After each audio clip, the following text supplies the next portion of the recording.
Hi, everyone. Thanks for listening to another episode of Dogman Encounters Radio. I'm Vic Cundiff, and I'll be your host for the show.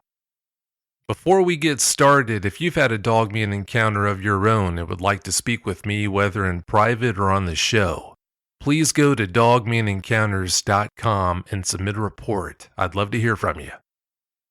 Tonight's guest is Dark Waters. Dark Waters, welcome to the show. Thanks, Vic. I'm glad to be here. Oh, it's great to have you here. Please give us a brief bio on yourself. Well, I go by Dark Waters. I am the narrator and creator of the Dark Waters horror channel on YouTube, something that I really, really enjoy doing, and it gives me an opportunity to work with people and speak with various people and kind of get their experiences. And then what I do is I take those experiences and I bring them to life via audio and try and make it as realistic as possible so the listeners can get an opportunity to kind of be and feel what happened to them, kind of be in that setting and that environment, but safely be in that space and still experience that encounter. It goes without saying that most shows of this kind on YouTube consist of interviews, whether supposed experts on given cryptids are being interviewed or actual eyewitnesses. You've gone in a different direction. Tell us about why you decided to go the way that you did.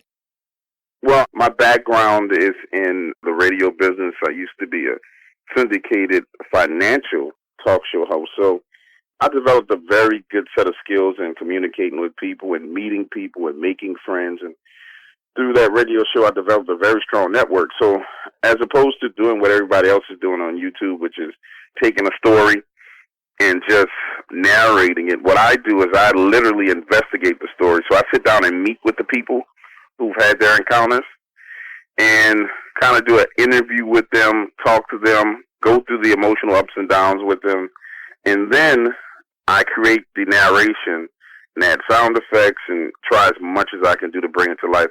I just feel that in a world where people are afraid to kind of talk to each other and sit down, where everybody's texting and emailing and just good old-fashioned man-to-man, man-to-woman conversation is just something that's an oddity these days, and it's something that I like to do. So I love people and I love talking to them. That's the perspective that I've taken for my channel, and I think it's very unique, and I think you can tell by the stories that I do have because the accounts are so realistic as opposed to, someone reading something off Reddit or some recycled story that they've heard on the internet somewhere. I really love the approach you've taken on your show. When I discovered it recently, not only was I sitting there thinking to myself, wow, these are some really good stories about dogmen, the fact that it's not a conventional format, it really impressed me. The job that you did narrating these stories just blew me away.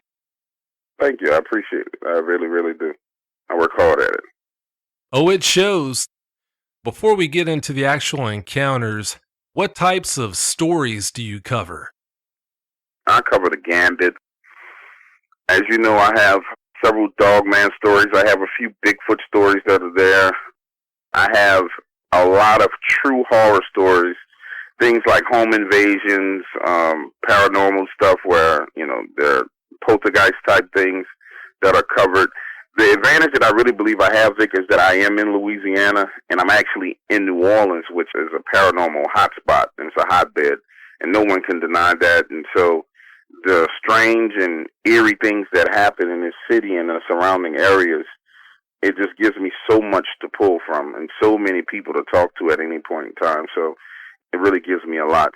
You won't find just one genre of horror with me. You won't just find one thing. You'll find a gambit. You'll find everything. And you'll always be entertained when you tune into my channel because there's always going to be something different. We have some Bigfoot encounters coming up. Then we have some true stalking stories coming up where guys are being stalked by the police department. I mean, these are real experiences from real people. And so there is no given direction because each person has a different story. So I can't say, hey, I'm going to just cover this because the next person I talk to may tell me, hey, I was abducted by an alien. So it just depends on, I actually go with what is presented to me, and that gives the variety to the channel. And I think that variety is something that people will really enjoy.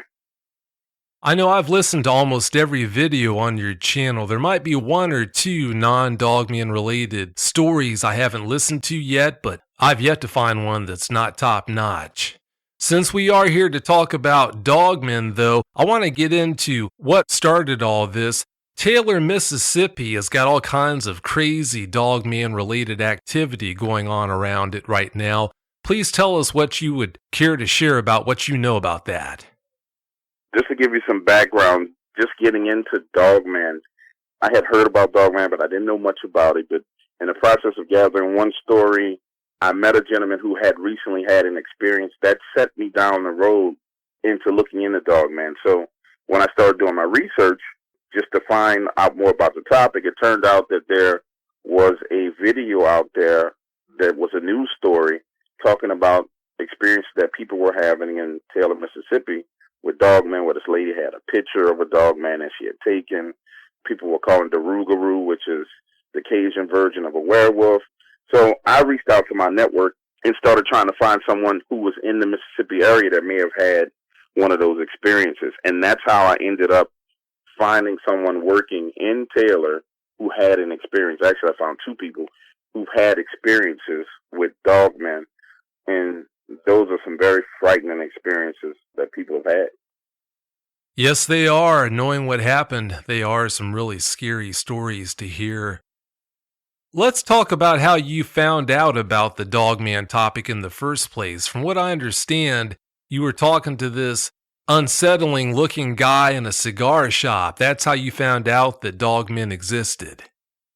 Exactly. So a friend of mine owns a cigar shop here in New Orleans, and so he and I are talking, and he's sharing some stories from his days as a DEA agent dealing with some very high-profile criminals. That guy, by the way, was one of the longest, I think he holds the record for being a DEA agent undercover for the longest in the history of the United States. He was undercover longer than anybody ever has been, and he still holds that record. So he's telling me his stories. I'm going through my interview process and writing down notes and jotting down different things, and while we're talking, a gentleman just sitting across from us, smoking a cigar, he has this look about him. And it's that ex-military look that, I was in war look. I will snap your neck in a heartbeat. I jumped out of helicopters and planes. He just has that look about himself. And he just asked me, he said, "Hey, are you paying for those stories?" And I'm like, "No, I'm not paying for the story." He's like, "Well, I have a story I want to share with you, but you won't believe it." So I tell him, I smile and say, "Try me. I might believe it." He said, "Well, I'm not going to tell you the story for free." So I said, "Well, I'm not paying you money, but I'll pay you in cigars." So I go get him a few cigars, hand it to him, sit down and start talking with him. And he starts bringing me down this black hole of this experience that he had with the Dogman in New Orleans East, outside this neighborhood called Little Woods on a levee. That's how I got introduced to it. And just to be honest with you, Vic, when it came, and I say that in past tense, when it came to the subject of Dogman, I didn't believe it. I was very skeptic. When a guy's telling me a story, I'm like, he's out of his mind. But what convinced me about his story that he was telling me is this guy's clearly looking at him, looking at his posture, his demeanor. He clearly was military. The look in his eyes was the look of a man who had been to war and who wasn't a coward. He wasn't really afraid of anything. I have some friends who've been in the military, and anyone who knows someone who's been in military combat, you know that all conflict starts and begins with the eyes, and their eyes are different than the normal human being's eyes. A normal person, a civilian's eyes, their eyes are different. You can tell that they're burdened. You can tell that there's a certain level of fearlessness behind their eyes, and that's what I was looking at. Everything about him registered mercenary, I go kill people for the government type person. But when he started sharing his story, he started to get nervous. His eyes welled up a little bit. You could see he was getting very emotional. His hands started shaking a little bit. And all these things let me know that something truly happened to him. I wasn't there with him, so I can't say exactly, but something scared the hell out of this man. Getting to know him later and talking to him more and verifying that he is a war vet. He was an Army Ranger. Rangers go into combat and do some very, very vicious things on behalf of our country. Just to see that physical and emotional reaction from him let me know that something happened to him. And so I proceeded to recreate his story for him and put it out to the world. And when he heard the story, the first thing he said was it brought him back to exactly what happened. He said he listened to it once, he couldn't listen to it again, and he refused to listen to it anymore. So I think I did a great job of recreating the story. And one thing about the guys that I've done the stories for who've had these dogman encounters, each one of them says, hey, you did a great job of recreating the story, but I could never listen to it again. So these guys are severely traumatized behind this. That's another signal that something really happened to them. So that's how I got into the dogman, was with that one conversation. That made me really, really aware of it and made me start looking into it and looking for more of it. When people visit your channel wanting to listen to that story, what's the name of that story so that they can easily find it? It's the Dogman of Bayou Sauvage, because the incident happened at the Bayou Sauvage Wildlife Refuge, which is on the outskirts of New Orleans East. And it's just a swampy, marshy, kind of forested wetland area that runs parallel to, and it's really a crazy story because this guy's on a levee. On the left side of the levee is Lake Pontchartrain, which is a lake that you can fish in. On the right side of the levee is this wildlife refuge, which is forested wetland and marshes, and he's out in the middle of nowhere on this levee when this encounter happens. And he has to somehow get himself back to his vehicle on foot to get away from this. So it's Dogman of Bayou Sauvage. Like all of your other stories on that channel, it is a really creepy one. It'll leave an impression on you, to say the least. It really is. The first story from your channel I'm going to play tonight involves a father and son who were out fishing in the Louisiana bayou one night. Please set this story up for us. Okay, just to give you some background on that, when I started the channel, some of my friends started to subscribe, and when they heard that first Dogman story, a sheriff out of Port Sulphur, Louisiana, contacted me and said, hey, there's these two guys that you really should talk to, father and a son, who had an encounter. And so I reach out to them, and we hold a conversation. And these are Cajuns, and for those who don't know what a Cajun is, some people think it as a derogatory name here in Louisiana, but a Cajun is just someone who's from southeast Louisiana, and they all grew up in the marshes and the wetland areas of Louisiana, and they call themselves Cajun. Bobby Hebert, who was the Saints quarterback, they call him the Cajun Cannon because he was a Cajun. Not a derogatory comment or a word, it's just that they're Cajuns. That's how they identify themselves. So this father and his son, they're avid fishermen. So they go out fishing, and as the sun's going down, they start heading home, but their motor won't start. And then this Dogman actually steps out from behind a tree, which really, really, really blew this guy's mind, because now he's looking at this giant werewolf. They freak out. What I find interesting about that story and about that account is all these Dogman encounters that happen in the bayou, it happens around the areas where the levees are. And for people who are not familiar with New Orleans and southeast Louisiana, I know people are familiar with the fact that, we're prone to flood. So what happens is we are protected by federal levees, which are these essentially a giant mound of dirt that's anywhere between 10 to 12 feet tall. And it seems like these dogmen, they use these levees to travel along the bayous. I guess that's their way of traveling through the marshlands without, actually being in the water. So it seems like every time someone has one of these experiences in Louisiana, it's near a levee. And it makes sense because the levee is kind of a natural game trail as well, because anything that's trying to move through there, if it can find solid land to move along, you can move along solid land. So it seems like these encounters really, really happen anywhere there's a levee. And in their case, similar to the very first guy who had Lake Pontchartrain on his left and the Bayou Sauvage on his right, these guys were in a waterway with a levee on their left and with the wetlands and marsh on their right. So it seems like when we start talking about Louisiana, these things are really found where there are natural game trails or ways to where they can kind of move back and forth, which is the levee, which that really is the natural way that you would move through the marsh. When the listeners have a chance to listen to this story, they'll understand what I mean when I say it's extra creepy. What's the name of that story on your channel? I think that one is Two Louisiana Fishermen's Dogman Encounter. Let's go ahead and play that story for the listeners now. When I was told by my friend that you were not critical of him when he told you about his Dogman experience, at first I was skeptical.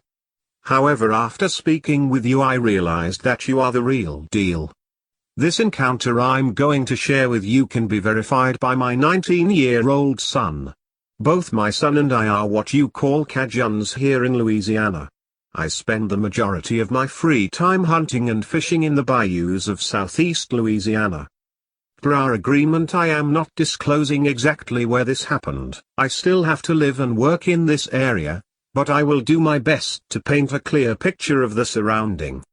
It was early August and my son and I had spent the entire day fishing. I have an 18-foot Alumacraft boat with a Yamaha 40 motor.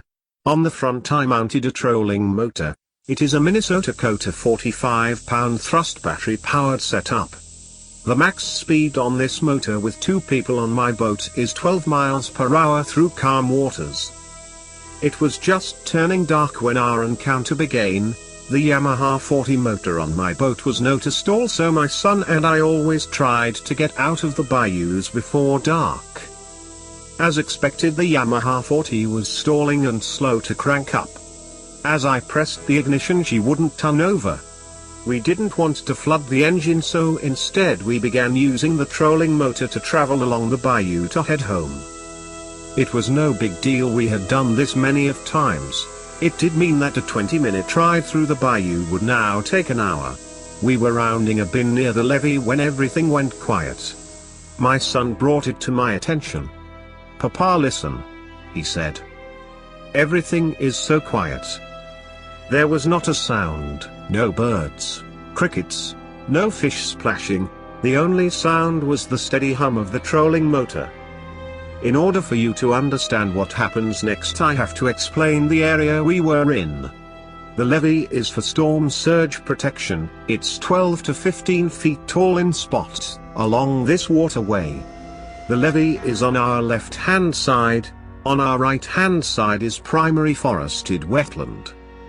The bayou we were traveling down was about 75 yards wide maximum, but narrowed down to 35 yards wide in long stretches. We were in a long stretch where it was about 50 yards wide. Like I was saying, it had just turned dark and the area of the bayou we were trolling became extremely quiet. My son was on edge, as he operated the trolling motor on the front of the boat. I can't tell you why, but a sense of fear washed over me. My son was feeling it too, as he suggested we try and start the Yamaha motor. We trolled along for another 10 minutes before I started hearing something paralleling us in the wetlands to the right. The movement was loud, but it was low to the ground and I just thought it was a hog working his way through the wetlands. Moving at medium speed, which for this trolling motor was 6-8 miles per hour, I felt uncomfortable and afraid, but not like my life was in danger. That all changed when my son shined the floodlight into the marsh. Eyes were looking back at us. The eye shine was a combination of yellow and gold. They were low to the ground. I've been hunting in the marsh my entire life, and this size and color eyes shine was not familiar to me. At this point we were in a bit of a situation. We had no weapon, frankly, because until this night I felt no need for one when out fishing in the bayou. The trolling motor was battery operated, so running it at maximum speed of 12 miles per hour would only deplete the battery before we got back to the boat launch. We had an unknown animal following us in the bayou at night. This was evolving to be some straight horror movie type. I tried the ignition again on the Yamaha 40, but she would not start. So my son steered us to the far side of the bayou to put some distance between us and this creature. He suggested that I steer the trolling motor while he worked on the Yamaha. Now at the bow, I shined the floodlight into the marsh again, trying to get a better look at the animal. Expecting the eye shine to be low to the ground, at first I saw nothing, but as I fumbled the light a bit it shinned upwards and the eyes were now up higher. Stupidly I slowed the boat down to take a closer look. The animal was staying just outside of the light reach. We had almost come to a complete stop when it stepped forward to the edge of the bank. What I saw was only supposed to be a folk story. It was a werewolf. It was jet black, and its eyes were terrifying. The upper body was lean, with pronounced shoulder muscles. It was using its front paw to hold back a tree branch from its face. This thing looked 8 feet tall, its nose was black and moist, and could see the nostrils move as it breathed. The snout was longer and wider than anything I have ever seen on a dog. Now completely terrified, turned the motor speed back up, trying to move away. That is when the skin along the ridge of its snout began to wrinkle and it showed its teeth. Then it took a deep breath and began to growl. The fur on its chest shook as it let out the worst sound I ever heard in my life. Although it was a good 45 yards away on the opposite bank, I felt this growl in my internal organs. It was so strong. The level of fear I felt was like nothing I had ever experienced in my life. It was like being a kid again and learning that monsters are real. This fear was so intense, I wanted to jump out the boat and swim to the levee and run.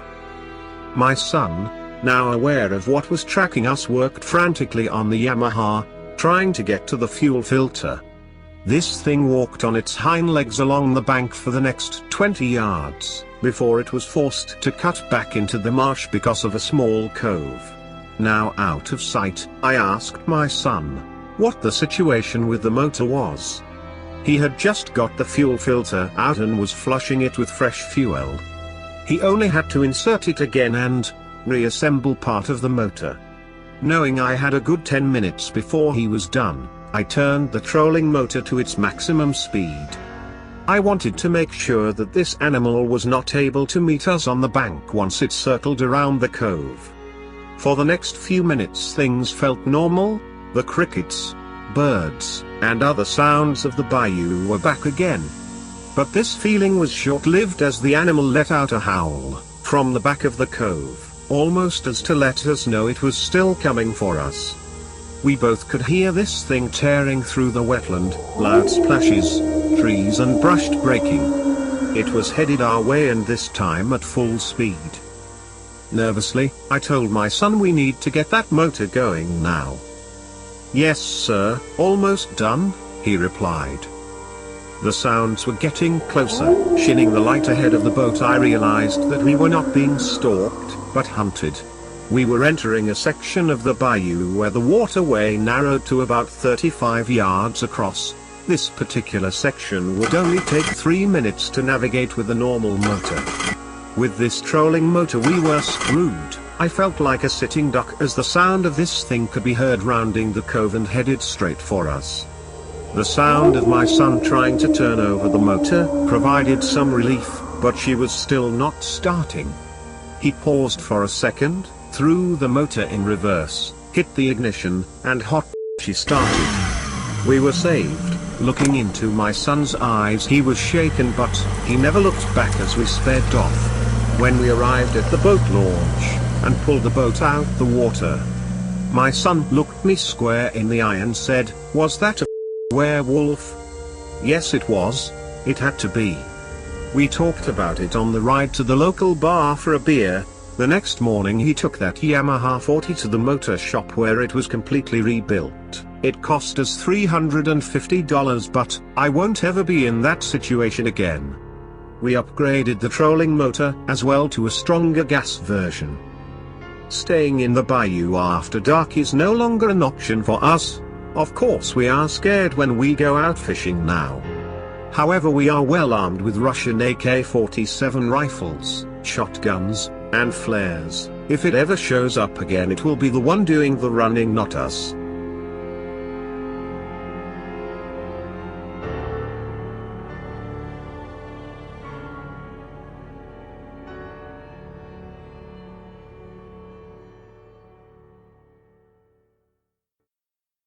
Now that we've heard that story, is there any background information you'd be willing to share with us?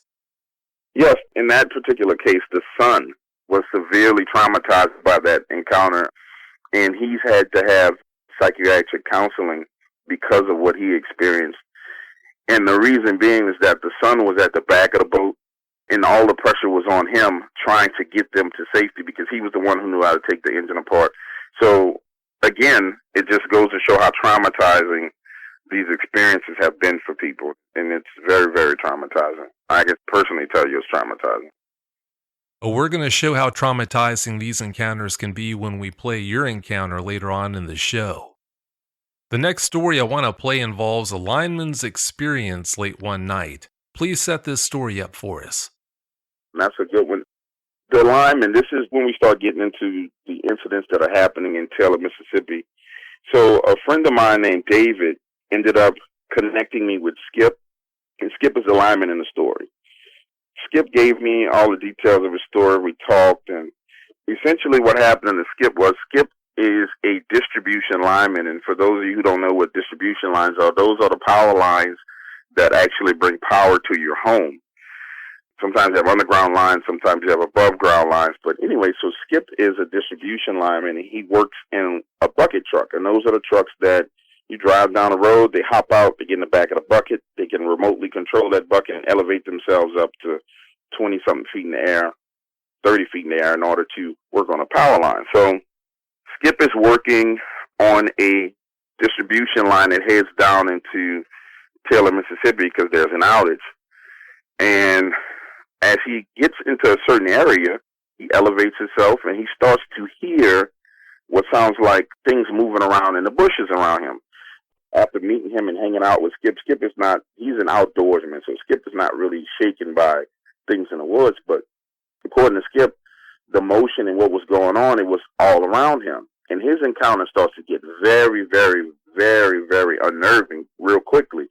He's inside a bucket truck, elevated 20-something feet in the air with a work light on. And I don't know if you've ever had a light shining up towards you, you know that your pupils, your eyes are focused, they kind of, the light affects your eyes. So you can't look from that bright light out into the darkness and see anything. So he's up in this bucket truck working on a power line with the light on, and he sees a dog man. Skip is not, he's an outdoorsman. And I won't say he's a tough guy, but you can definitely tell he's the kind of guy that would go out and sit in a line at 5 o'clock in the morning and wait on a deer and probably wouldn't be scared at all. I couldn't do that, but he could. So it's a very, very interesting story. I don't do it justice with that short summary because I left out a lot of details, but you'll hear all the minute details that I'm leaving out. I can't even begin to imagine what Skip went through when all that was going on. As I was sitting there listening to that story, I was trying to imagine how I would have handled that situation. And yeah, peeing down my leg, I'm sure that's one thing on the list that would have been done. And who knows what else? Maybe a Charmin moment also. It's a really good story. What's the name of that story before we play it? Mississippi Dogman Encounter is the name of that story. Mississippi Dogman Encounter. Let's take a listen. My encounter happened in 2013. I was working for Mississippi Power and Light as a distribution man. I live in Oxford, Mississippi, and work the surrounding area to ensure that both the University of Mississippi and the small towns in the vicinity are kept energized. For the most part, my job was very laid back. However, every now and then we would get a storm system that would roll through the area and devastate the outdated distribution lines. It was a Saturday morning after a 3-day storm system had passed, knocking out power from Oxford, Mississippi to Taylor, Mississippi. Just for your information, transmission lines carry large voltages of power over big distances to substations, and distribution lines carry power from substations to residential homes. The section I was assigned to fix was out of TVA substation that runs along Old Taylor Road. This was a 10-mile stretch of line that supplied power to the small town of Taylor, Mississippi. Anyway, it's Saturday morning. I'm in my bucket truck working a line along Old Taylor Road. I was inside my bucket changing a line insulator when I heard movement in the wood line across the road. I didn't pay much attention to it. I would always hear animals moving around in the woods when I worked. The movement went on for about 5 minutes, moving north to south. The repairs went on all day, and by evening, I was near the small town of Taylor. Let me pause for a minute and share a little bit more information with you. When I repair distribution lines, I do so from an elevated position inside a bucket attached to an extendable arm that lifts me 25 feet in the air. The maximum height it can extend to is 35 feet, something I learned later that night. As darkness fell, I was offered a cup of coffee by one of the locals. His name was Nathan, but he told me to call him Nate. He said that people in the area were nervous and wanted the power back on. When I asked him what people were nervous about, he just changed the subject and insisted that I give him a time when the power would be back on. Realistically, I needed another 3 hours before I could radio back to the substation in Oxford and have them energize the line. I'm not sure why, but I lied to Nate. I told him 2 hours. Maybe it was the fact that he was so panicky when he was talking to me. Anyway, things were uneventful until I got to the south side of the small city of Taylor. I pulled up to a pole, exited the truck, and bam! The minute I got out of the truck, I could feel it. Something was wrong. My hair stood up on my arms. The hairs on my back and my neck stood up. I started to sweat. Something was wrong. I climbed into the bucket, elevated myself, and went to work. Up high in the bucket, I felt safe and began to focus on my job. But then I started hearing sounds, the sounds of footsteps to the north and to the south of me. Keep in mind, I'm elevated 25 feet in the air with the working light. After a few minutes of hearing noises, I decided it was best to turn my light off so I could see what was going on around me. The noises continued, and as my eyes began to adjust to the darkness, I saw what looked like 2 black figures crossing a road ahead of me. Now, I'm no coward, but under these circumstances, what is a man supposed to do? I sat there and listened and watched as these black figures moved back and forth across the roads and in and out of the wood lines. The only thing I could think to do was to elevate myself higher and wait it out. My radio was inside the truck along with my cell phone, and I was clearly surrounded by something. As I sat there in my bucket, I noticed the power line next to me begin to sway from left to right, but there was no wind. The sway turned into a full swing within a few minutes, which only could happen if someone or something was moving one of the power poles on the line. Now, this really freaked me out. So I stood up in a bucket and stared down the road trying to see the other poles. Like I said, it was dark out, but it looked like something big and black was leaning against one of the poles to the south of me. I needed to see what the was going on at this point in time. I took the flare gun out of my emergency kit, loaded a flare, and shot it in the air. No. I must be seeing things. It's been a long day. Hallucinating. I am hallucinating. No. Looking around me, there were amber eyes. 5 sets of 2 to be exact. They were to the north, south, east, and west of me. Also, to the south of me, something huge and black was rubbing its back against the wooden power pole. The eyes all followed the flare as it fell from the sky. I quickly sat down in my bucket, trying to hide myself from view. At this time, I'm panicking. What the are these things? It's not a bear. It's not a human. I don't know what this is. My mind tried to tell me that it was a person in a black coat. No. This looked like a big wolf standing on 2 legs, rubbing his back on a pole. The next question I asked myself was, how in the was I going to get out of here? I had no radio because it's in the truck. I had no cell phone because I left that in the truck. I decided just to sit there and try and wait it out. In an attempt to comfort myself, I said, they don't know you're here. They're just animals, right? Animals, just animals. Finally, after telling myself over and over that they did not know I was here, they were just animals, I heard what sounded like a small rock hitting the side of my metal bucket. Then another rock hit the bucket.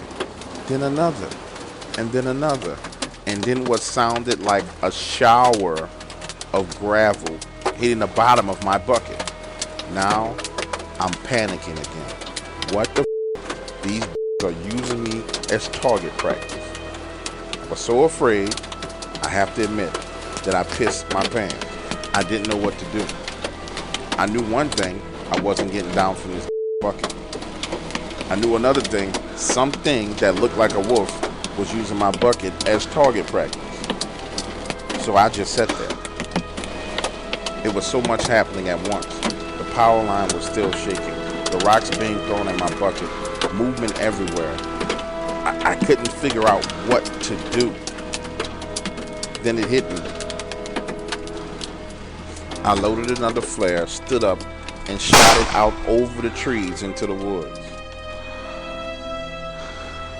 In the light, I could see 4 of the biggest wolves I ever seen in my life running off following the flare. On the road, just about 35 to 40 feet in front of my truck stood a nightmarish animal. This was a wolf, jet black, 7 to 8 feet tall, 2 pointed ears on the top of its head, standing on its back legs. Its shoulders were massive. Its arms had biceps like a man would. The arms were long, very long, and the claws were like a raccoon's, kind of like a hand, but they were huge. It just stood there as the light from the flare faded and looked at me. I got the sense that this thing was evil, also that it was the leader, and more so that it was pissed that I tricked the others into running into the woods. It kind of cocked his head to the left and scowled at me with this look of disgust, like a person would. Then cocked it to the right, showing his teeth and growling before it sprinted off in the direction of the others. I shot a third and a fourth flare in their direction, lowered myself down in the bucket, climbed through the back window of the truck, cranked her up, floored it, pulling off. I radioed my boss back at the substation and told him that I was unable at this point in time to finish the line work. Nope, he insisted that I return to finish the job. Now, I couldn't tell my boss that I had just saw a werewolf, so the least he could do was send me out an extra person to help me finish out the line work. He agreed, and so I drove back to the main highway and waited to meet Ed, one of our other distribution linemen. By 10:30, Ed arrived, and we went back to the area. I told Ed some weird things were happening, but he just shrugged it off and said, "Let's get her done." As soon as we exited the trucks, the howls started. And when I say howls, these were loud. We only had 2 final poles to repair, so we hurried and worked as quickly as possible. There was movement all around us, but this time the headlights were on both vehicles, and the animal stayed just outside the range of the lights. Ed didn't say anything. He just put his headphones on and worked fixing the poles about 50 yards away from me. I could see the shadows moving around his truck. He never looked down, he just worked. When he finished, he lowered himself, got in the truck like nothing was going on, and drove over to me.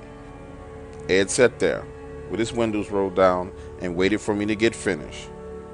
He phoned the substation and had them energize the line. Then he asked me to meet him for coffee back at the substation. When I arrived, he handed me a cup of coffee, looked me square in my eye, and said I should never have been in Taylor at night. He told me about these things called dogmen, creatures who were half wolf and half man. He said that these things came down out of Tennessee during the summertime and would hunt deer, especially around Sardis Lake and in the Holly Springs National Forest.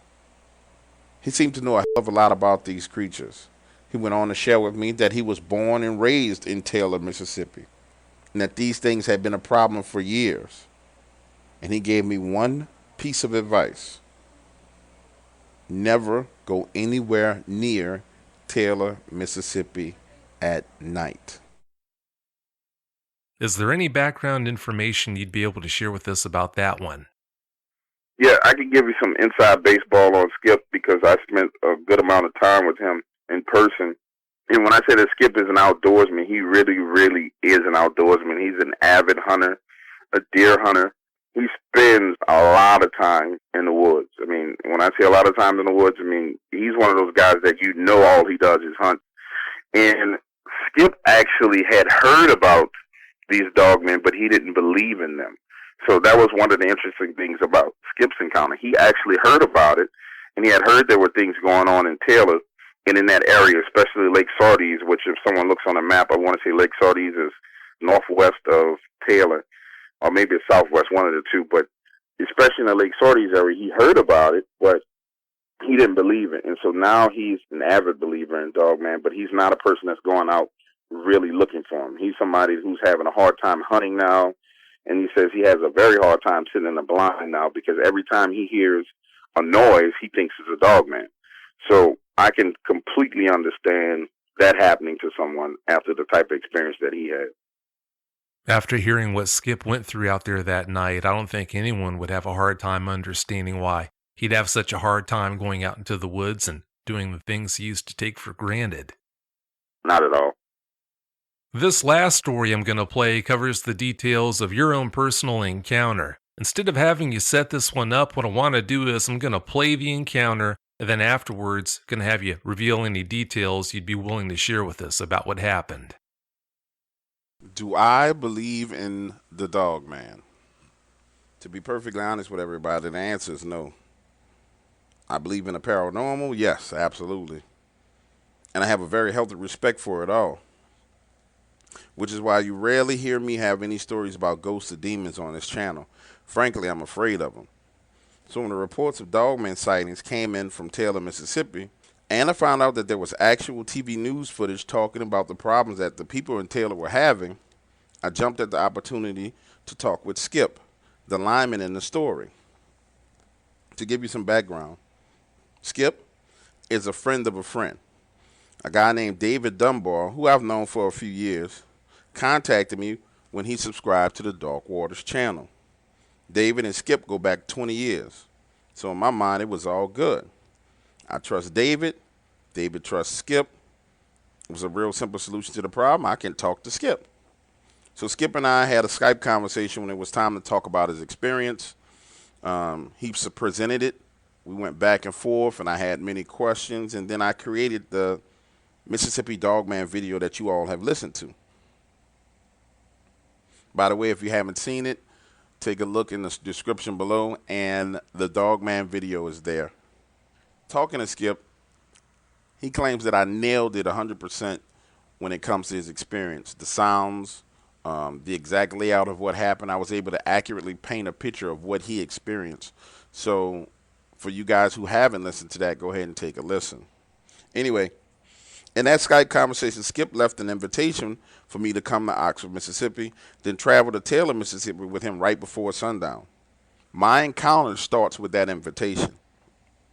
Like I said, I was not a true dogman believer. I acknowledge that people are having encounters with something, but I have to see these things for myself. So I left on a Friday, headed to Oxford, Mississippi, and 5 cigars later, I was checking into the Super 8 motel. Yes, this is a low-budget operation, more of a micro-budget type thing going on right here. I checked the mattress on the bed for bugs, looked under the bed for dead bodies, and went straight to sleep. I was meeting Skip for breakfast that next morning, so I needed some rest. We met that morning at a place called Big Bad Breakfast. He was a few minutes late, but nothing to be upset about. I was excited and was on my third cup of coffee by the time he arrived. We talked and talked, ate breakfast, and at first the conversation was kind of slow. You see, Skip is a northern Mississippi boy, and I'm more of a city boy from New Orleans. So it took a little time for he and I to gel. However, once we started talking about the Dark Waters channel, Skip really opened up. He wanted to know about many of the encounters that I have on the channel, and he wanted inside baseball on how I met these people. 20 minutes later, Skip and I were sitting there laughing like old childhood friends. And things were going well until the conversation pivoted towards his Dogman encounter and how we were going to visit the site. Skip's body language immediately changed. He started to get real tense and he kind of clammed up, and I asked him, I said, "Are you okay?" He strained through his teeth saying yes, and we set a time for us to meet later that evening. I returned to the Motel 8, talked to my girlfriend on the phone, watched a little TV, and took a nap. We were supposed to be meeting at 3:45. Skip arrived at 4 o'clock, and we started the 15-minute ride down to Taylor, Mississippi. Old Taylor Road is a 2-lane highway.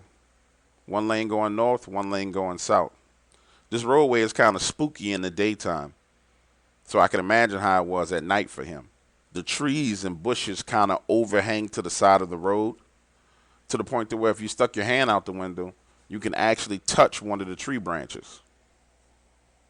We rode along the roadway very slowly, and it was pretty much no traffic.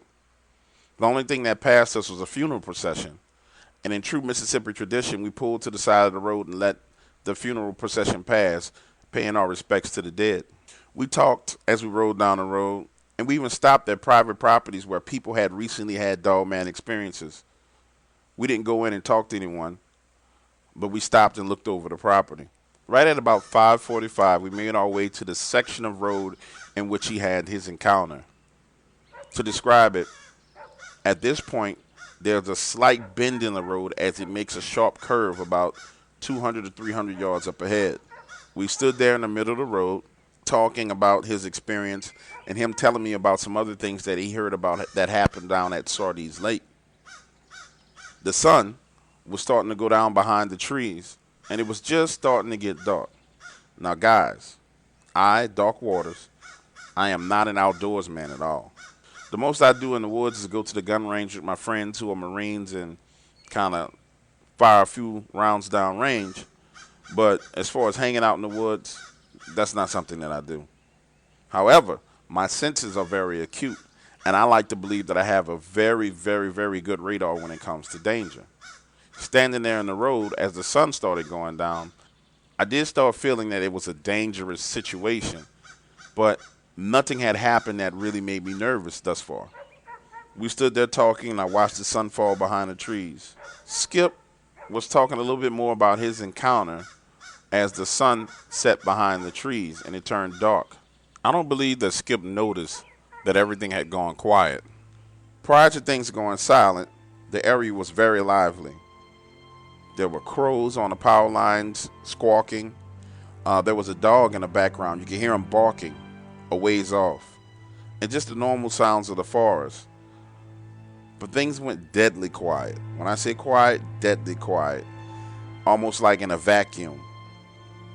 Skip didn't seem to notice it at first. He just kept talking and talking and talking. Up on the power lines were 2 black crows. You could barely still see them as the sun set behind the trees and it got dark. They just sat there staring off into the woods, almost like they were looking at something. Looking up at the birds, I got an ominous feeling.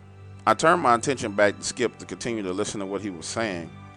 That's when the 2 crows took off flying away, squawking like they were crazy, almost as if to warn us that something was coming our way. By now, Skip was feeling it too, because he started backing away and moving towards the truck. That's when we heard it. The sounds of something running through the brush. And when I say the sound of something running through the brush, when we initially heard it, it had to be far away, but it was loud. Skip called it. He said, "They're coming. They're headed our way." I said, "What's headed our way?" "They're headed our way." He quickly started walking back towards the truck, as the sound got louder and louder. Now, to describe this sound, guys, I have a cousin who played professional football in the NFL, and I've been to the combine. One of the most interesting things about being at the NFL combine is to watch the linemen run, because these guys are big 300, 400-pound men who run the 40-yard dash in like 5.5 and 5.1 seconds. But as they run, their feet make a tremendous amount of noise as they run.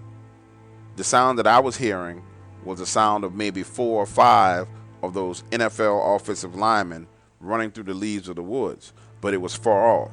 It still was loud. Skip quickly walked back to the truck, positioning himself inside the driver's side door, 1 foot on the ground, 1 foot in the truck. The sound was coming towards that driver's side, so I circled around to the passenger side, opened the door, and stood there. Looking back, I should have put 1 foot in the truck like he did, but I didn't. The sounds got louder and louder and louder, and you could hear limbs and branches breaking. No breathing, no nothing, but we knew something was coming. Skip started to call a distance. 300 yards away, we could hear the sounds. 150. What I hadn't noticed was that he left the truck running the entire time we were there. 100 yards, 50. The sound stopped. Skip looked over the truck at me and said, "You need to get in." Just as I started to put my foot in the open door, we heard the howl. Now again, like I said, I'm not an outdoorsman, so I can't 100% say that this wasn't a pig or it wasn't something else, but this sounded like a howl of a werewolf on the Sci-Fi Channel. It was loud and it was powerful, and it actually scared the shit out of me. I stood there frozen. My brain wanted me to get in the truck. It told me to hop in the truck and get in, but I was frozen. I stood there, guys. I stood there staring directly into the woods. It was almost like the sound made my nervous system reset, and the signal wasn't going from my brain to my body to move. So I stood there. To be honest with you, I'd never been that afraid in my life. I've never been in a situation where I panicked and just could not move. As I stood there, I saw the truck pulling off out my peripheral vision. Out the corner of my eye, I could see Skip speeding down the road with the passenger door still wide open. Within seconds, he rounded that curve and was out of sight. Now, I'm standing alone in the dark on the opposite side of the road from whatever these creatures are, with nothing there but space and opportunity. For those of you who don't know, Satori is a time when your mind, body, and spirit all are one. Athletes experience this, and people who are in danger experience it as well. It's a sensation of time slowing down. That is exactly what I was caught in. Satori is something I'm very familiar with from being a bodybuilder. However, this time I was unable to take advantage of it. Time was going slow, and I was standing there. It felt like forever as I stood there staring across the road, wondering if something was coming out of those bushes. Now, I'm a big guy. I've had a few too many hamburgers in my life at this point in time, so running is not an option. I know this. My brain told me that we can't run. I looked down the road to see how far Skip had gone, and his taillights were no longer in view. He had clearly made that turn. So I was alone, standing on the opposite side of the road from what I assume is a dogman. I did not see it, but I heard it. I heard the howl, and I heard it coming through the bushes. Standing there was nothing for me to do, so I raised my fist as if punching the dogman was going to be an option. But what am I supposed to do? Time passed, and I couldn't tell you how long it was, and I started to hear the sound of the pickup truck screeching to a halt. In the back of my mind, I was like, good. Skip has figured out that I'm not in the truck. And then I heard the tires squealing as the truck turned around, and I could hear the engine revving as he was coming back towards me.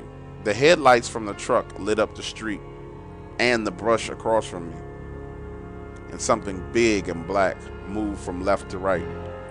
Skip slammed on the brakes, stopping the truck right in front of me, yelling, "Get in, get in." But I wasn't going around to the passenger side. I hopped into the bed of the truck and he pulled off. The conversation that happened after that was very, very heated. I was pissed that he left me. He was pissed that I was chicken shit enough to stand there while he left me. We argued back and forth for a few minutes, and then actually we started laughing because both of us were scared out of our mind. When we got back to my motel room, we just sat there and had drinks.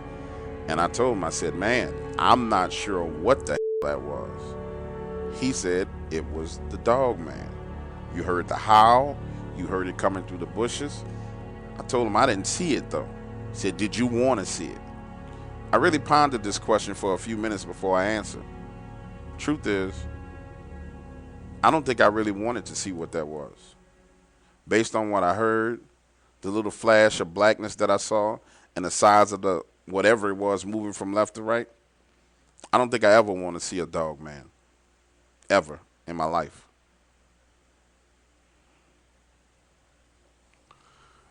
Okay, guys, so that was my Dogman experience that I had out in Taylor, Mississippi with Skip. Just to give you guys a little inside baseball and let you kind of know a little bit more about what happened. I'm never going there again. Like, that experience kind of made me question the whole visiting the site of incidents that people claim have happened. Did I expect something to be there? Yes, I did. But did I expect something to come running through the bushes sounding like the refrigerator Perry knocking over trees? No, I did not. And it's kind of difficult to explain to you guys the sound of the howl. It's very, very difficult to explain what it does to your body physically.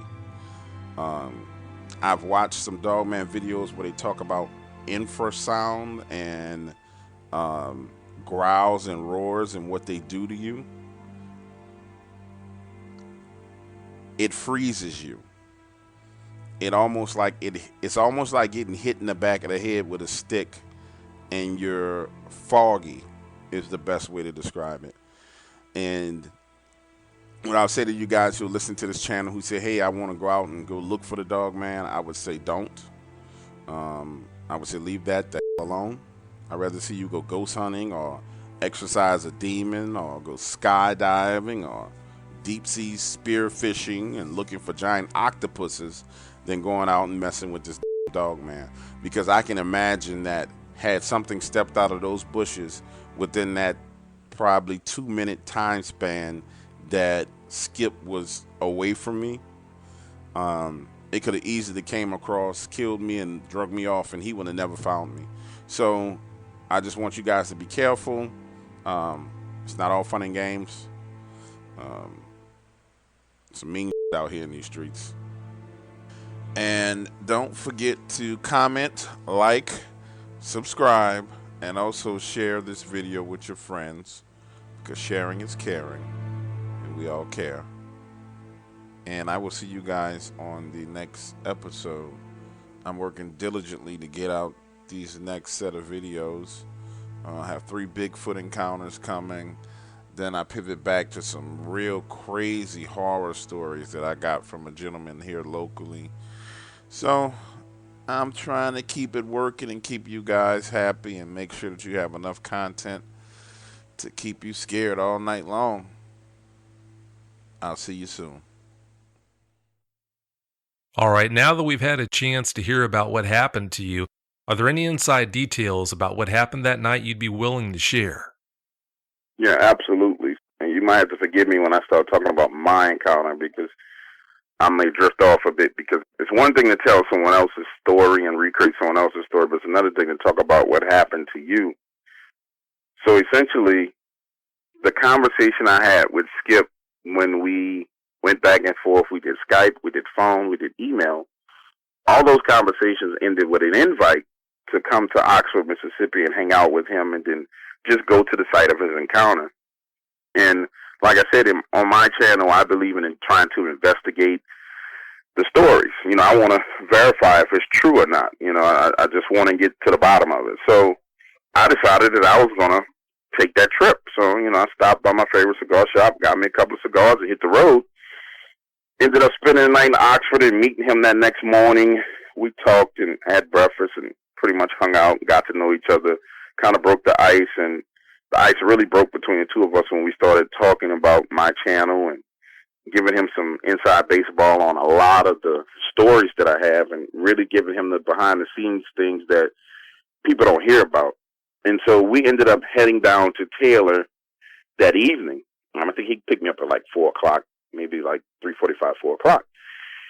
And so while we're riding down that way, we kind of stop and we're looking at these different properties that are owned by property owners where people are saying they're having these dogman encounters. And these are vast pieces of property, and people are having encounters there. So he's kind of walking me through some encounters that he's heard about, and he's just pretty much educating me on Dogman and stuff that he knows. And some of the things that Ed shared with him, Ed being the other lineman that was in the story. And so we work our way to the spot where he had his encounter. And to paint the picture for you guys, it's just starting to get dark. And for those of you who've been in the woods, the time of evening when the sun is kind of setting behind the trees before it goes behind the horizon, but it's still behind the trees. There's a little bit of light. So we're literally standing in the middle of the road. The truck is parked on the side of the road with his door open, his driver's door open, the lights running. The lights are shining some light on the road, but we still got a little bit of daylight left. And we're just talking. We're just standing there talking, and he's going over his encounter. He's telling me about, hey, this is where I was, the rocks hitting the bucket truck. At this point in time, he's very animated. He's using some profanities. He's just opening up to me, telling me his encounter, and he's on this emotional roller coaster where anybody's been on an emotional roller coaster. 1 minute it's kind of like he's okay. The next minute it's like he's breaking down, and it's real sporadic. And while he's standing there talking to me, I noticed that there were 2 crows on the power line. So I'm just kind of taking a look at them. I don't know why I focused on them. And I tuned him out for a second. And these crows are staring directly across the street into the woods. They're just staring. And as soon as I kind of go to retune into what he's saying and try and turn my attention to him, the birds take off squawking and screaming like they're crazy. And I just started getting this bad feeling. And it wasn't a feeling of doom or dread. I just felt like I was in the wrong place. I didn't belong where I was. And my mind was saying to me, hey, these birds are telling you something, almost like they was flying away like, hey, dummy, you need to leave. What are you doing here? But I don't understand birds talking, but that's the feeling I got. But I felt like I didn't belong in this spot at this moment in time. And so as I'm turning my attention back to him and literally refocusing on what he has to say, we start to hear this sound in the bushes coming towards us. To do it justice, when you say in the bushes, it makes you think that the sound is 10 feet away. But this sound was far out. This was out in the woods, but it was loud. It was the sound of something moving. And in this video, the best way I could describe it was it sounded like offensive linemen running through the woods. And that's what it sounded like to me. It sounded like NFL offensive linemen running towards me through the woods. And so both of us at this point in time get quiet and we're focused on the sound, and it's coming. And whatever these things are, they're running, and it's loud. And the closer it gets, the louder it gets. And the closer it gets, the more you can tell that it's multiple things running. They're not running on 4s. It sounds like footsteps running, but it's just the loudest sound that I've ever heard. And you can hear, like, I don't know the terminology for like a branch that's on the ground that's dried out and you step on it, but you hear those type of things breaking like crack, and it's echoing and it's coming and it's loud. And so I just say, hey man, what's that? He says, they're coming. I say, who? He's like, they're coming. And like the way he says they're coming, he's so panicked that he starts backing away and walking towards the truck. And I stand there for a few seconds, but naturally I'm seeing him freak out, so I'm starting to freak out. So I'm walking towards the truck too. He literally gets to the truck, puts half his body into the truck, leave half his body out. I circle around to the passenger side, open the door, but I don't get in the truck, Vic. I mean, like, I don't know why I didn't get in the truck. I can't tell you why. I don't know. I just didn't get in the truck. So I'm standing there on the opposite side of the truck. These things are coming towards the driver's side, but the door is open, but I'm not in the truck. I could have, looking back on it, I could have stood on the edge and climbed up and held on to. I could have did anything, but just standing there. And so he starts calling the distance of the sound. And for the listeners out there, I'm the first to admit I'm a city boy. I'm not the person who goes in the woods. That's just not what I do. You'll never catch me in the woods under any circumstances. And so the sounds are coming. He's calling the distance. I trust him, number one, because I'm out here with him. Number two, because he's a friend of a friend. And so if he tells me it's 200 yards, 150 yards, in my mind, it's whatever it is 150 yards away. And so he counts down to 50, and all the motion stops. There's no sound. There's no motion. There's nothing. Nothing at all. Nothing. It's like all the rumbling, all the running, all the breaking, all of it stops at once. Like it was a coordinated dance where everybody was dancing, and but he has like musical chairs. You know how musical chairs, everybody's running around, and the kids' feet are patting, and then boom, everything stops. That's how it was. And we're standing there. And then there's this howl. It's a wolf howl. Clearly a wolf howl. And somebody say, well, you say you're not an outdoorsman. How do you know a wolf howl? Well, I watch documentaries. I know what a wolf howl sounds like. But the sound of the wolf howl was, like I told you earlier in the pre-interview, the best way I could describe it, it was like someone took one of the huge speakers that you have in a nightclub, and he took it on the other side of the tree line and set this speaker over there, and he played a wolf howl through the speaker, one of those 6 foot, 7 foot tall black speakers, and they played it through that speaker, and it was so loud and it was so penetrating that I just froze. I was just standing there because my mind was trying to, I don't know, maybe my mind was trying to process what it was. I can't tell you why I stood there. I mean, I can't. But as I'm standing there, I noticed that the truck is leaving. Like, it's gone, and it's dark now. I'm standing there like a crazy person. And out the peripheral vision of my eyes, I'm seeing the truck leaving me, and I'm seeing the tail lights of the truck go away from me. And as the tail lights get further and further away, it gets darker and darker until he makes the curve, which is maybe 200, 150 yards away. He makes the curve, and I'm just standing there in the darkness. And at this point in time, my mind is gone. I'm done. Like I'm fried. My brain is fried, and I'm standing there, man. And I could honestly say I've been in some very hairy situations from my youth as a child to my adulthood life, and I've never frozen in any situation. There's never been anything that made me freeze, physically freeze. The feeling that I got was, I think I described it in the video as like I was foggy, like someone had hit me across the back of the head, and I was foggy. And it could have been that my adrenaline was pumping and my blood pressure got high. I don't know how to explain it, but all I can tell you is I'm standing in the dark by myself, and I just heard what sounded like 4 or 5 huge animals run straight at me. And in the video, I described the feeling of Satori, which is the feeling of things slowing down. And time really, really, really did slow down for me, because the time frame in which I was standing there, between the time frame in which I was broken out of that Satori trance of time moving slow by hearing Skip slamming on the brakes, it seemed like forever, but it couldn't have been. It couldn't have been anything more than a minute or two. It really couldn't have been that long. As I stood there, there's nothing I could do. My body reacted. I mean, I didn't physically think to put my hands up like to fight. I just lifted my fists up to fight like that was going to do something. And in the video, I've got a little flag in some of the comments because people say I laughed, but I laughed afterwards. I laughed when I was telling the story because looking back on it, it was funny. Like, what are you going to do, fight a werewolf? I mean, that's funny, but in that moment, that wasn't funny.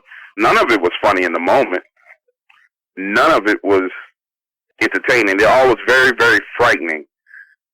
And so I'm standing there with my fist in the air. Something is there. I can feel it. I can't see it. It's dark. I can't see it, but my senses, my body can feel something. I feel something there. It's a primal feeling. It's kind of like maybe it's something left over from before we had all the modern conveniences of lights and cell phones and all those things. But you have a primal instinct that tells you you're in danger. Everything about my body was letting me know that I was in danger. And it wasn't like, oh, somebody might hit you across the head with a bottle. It was, no, something's going to kill you. As I'm experiencing all this and feeling the adrenaline rush and feeling myself feeling slightly dizzy, but all these different emotions and feelings, I hear the truck engine revving. I didn't use a sound for it in the video, and you notice because I couldn't find something that was actually recreated because the sound of the revving engine was so loud to me because it was like it let me know that I was about to be saved. And sure enough, I looked over and he was flying around the curve. Skip was flying in his truck around the curve, and he slammed on the brakes literally right in front of me to where his driver's side door is now in front of me. He's almost face to face with me. He's yelling, "Get in the truck, get in, get in." And I'm not going to run around the truck and get in the passenger side, so I just hopped in the bed of the truck, and he pulled off, and we got out of there. We pulled over a couple miles ahead, and I got in the front, but that was a very heated conversation because I was very upset that he left me.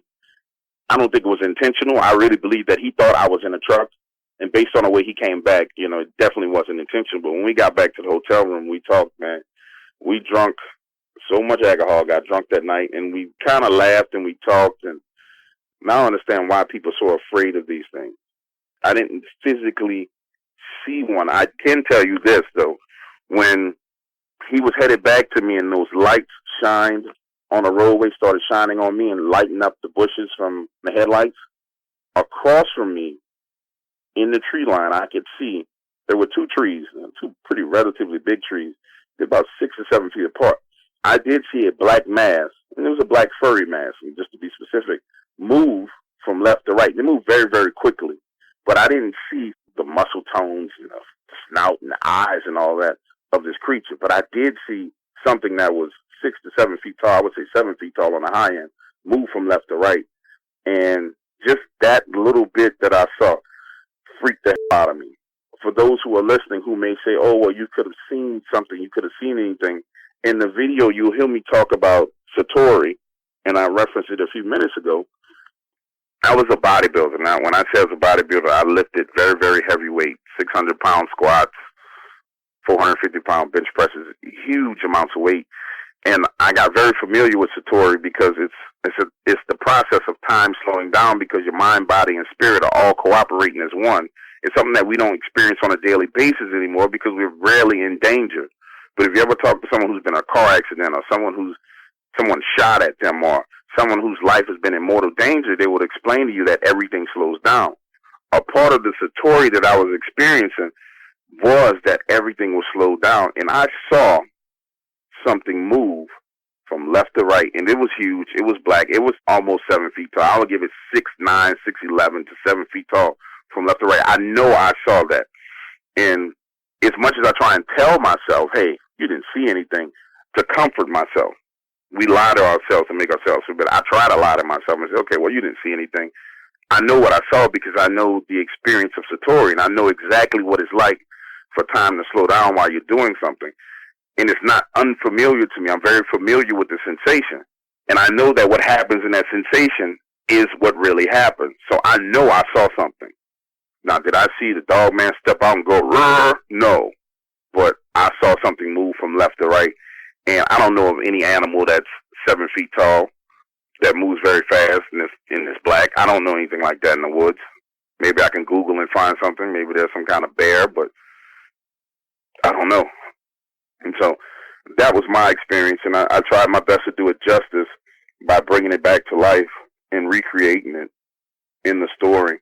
What I can tell you is Dogman and Bigfoot are two things that I don't think I'm going to go do any investigation on. And if I do go do some investigation, I'm going with a couple of heavy-armed people. That's not something I'm going willy-nilly again like that. And the reason why I went that way is because I really didn't believe it. Vic, when we got there, I didn't expect to see anything. Standing there, I didn't expect to see anything.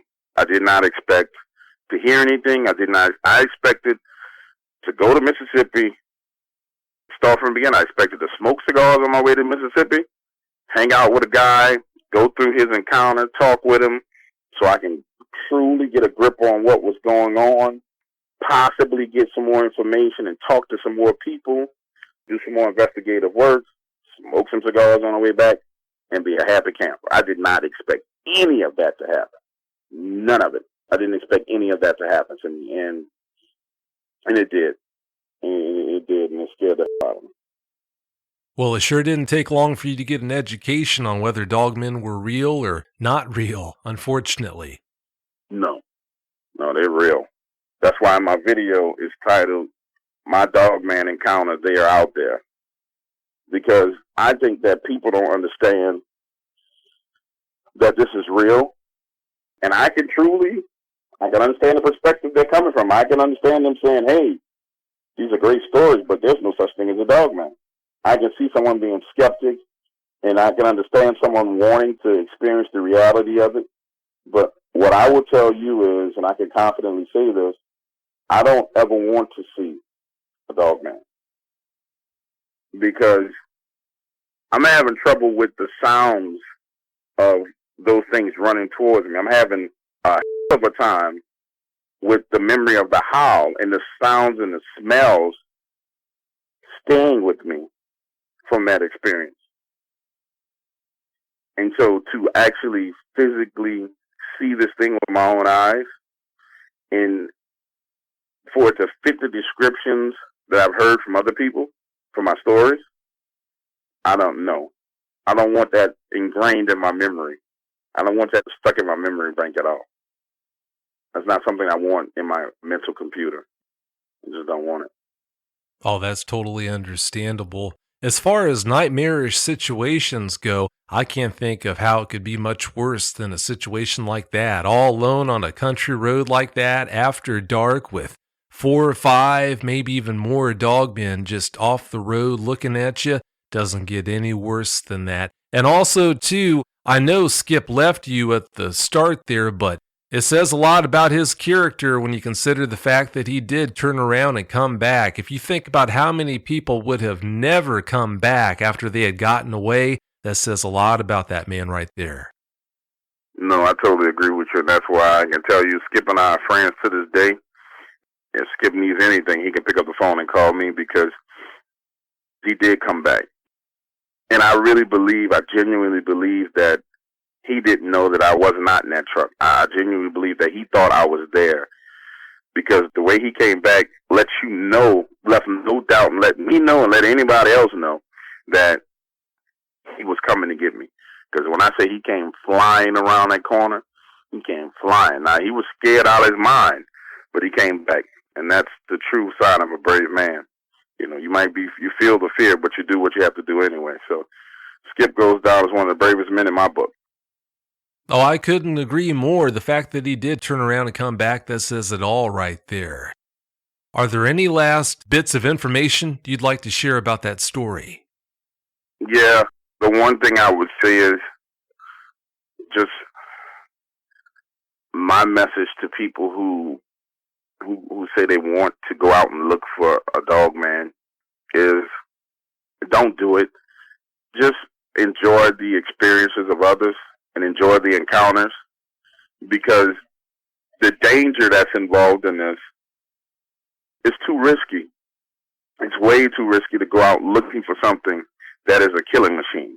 I mean, it makes no sense because as I stood there on that road by myself, I won't say that my whole life flashed before my eyes. The way I'll describe it is there was no doubt in my mind that my life was in danger. There was no doubt that I had bit off more than I can chew.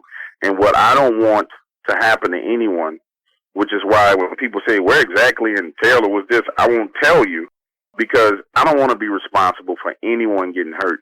Because you may think that, okay, I'm going out here with an AK-47 or I'm going out here with a shotgun with slugs in it. You may think you're going out there well-armed and well-prepared to deal with whatever's coming, but it's going to be too late when you realize that this is too much for you to handle. You know, just like for me, it was too late when I finally came to the realization that this was real and this was true. It was too late. There's nothing I can do. I'm standing there. You know, number, space, and opportunity. They want to jump out the bushes and get me. Could have did whatever they wanted to do to me. But it was too late at that point in time for me to do anything about it. And what I don't want to happen to anyone is I don't want anyone to have that epiphany after it's too late, like I did. And luckily, Skip was the man that he was and the man that he is, and he came back to get me. But, you know, if you go out chasing after these things and you catch a pack of them, because I refuse to believe that you're just going to run into one. Based on what I heard, it was definitely more than one. And based on Skip's account, it was way more than one. I just refuse to believe that you're going to run into one of these things. And if you do run into one of them, it's probably more there. And if you do shoot one, I don't think it's going to really do anything. You're going to need a 50 cal Barrett to do something with these things. So just leave them alone. You know, there are some things that are out there in this world that should be left alone. You know, and let them do what they do. If they want to run around and be dogmen, go be dogmen. Do that over there away from me. And I think that's how we all should treat that situation, Vic. I think we can account for it and we can talk about it and we can journal it and we can track it and we can interview about it. But I don't think there's anything good about having an encounter. Now, I dare to say there's nothing good about having a dogman encounter. I can confidently say that. So to save people a lot of trouble and a lot of heartache, just leave them alone. And if you run into one, man, I can't advise you on what to do. Because I just stood there. I won't be a hypocrite and say, yeah, I mean, I stood there. Like, come on, man, I can't tell you what to do. Well, you handled that situation the best way you could. I mean, you think about it, you're in a very difficult situation with no clear answers on how to solve it or whatnot. So, like you said, thank goodness Skip did turn around and come back. If he hadn't have done that, I just wonder what would have happened if they would have let you go or if you would have wound up being a statistic. I guess we'll never know now since Skip did come and pick you up. But having said that, how can people find your channel on YouTube if they want to listen to your show, which I can't recommend highly enough? Search the Dark Waters channel, and it's Dark, W-A-T-E-R-S channel. You'll see a logo that's a gray logo with a neon green H2O symbol, and that's me. And that's the Dark Waters channel. And I can promise you guys that you will enjoy every story that I narrate. It won't get stale because it's not the same thing over and over again. And it's definitely not some kind of recycled Reddit storylines that are there. These are real people with real stories. And at some point in time, I may bring a few people in and do an interview with them later on down the road, especially if it gets to the point to where people are questioning some of their accounts. I may bring some people on and let them do a quick interview, but a lot of these people are severely traumatized from the things that have happened to them. And I'm not just talking about dogman. I'm talking about, you know, people breaking in houses, trying to rape people. I mean, just insane type of things that are happening in our world. But you'll enjoy the channel. You really will. You'll enjoy the channel. I can't say enough good things about it. Like I said, I've listened to almost all of your videos, not quite all of them, but I can't think of one that wasn't top notch. Thanks again so much for coming on the show to talk about your programs. I really do appreciate it. All right. Thanks, Vic. Thanks. Bye. Bye.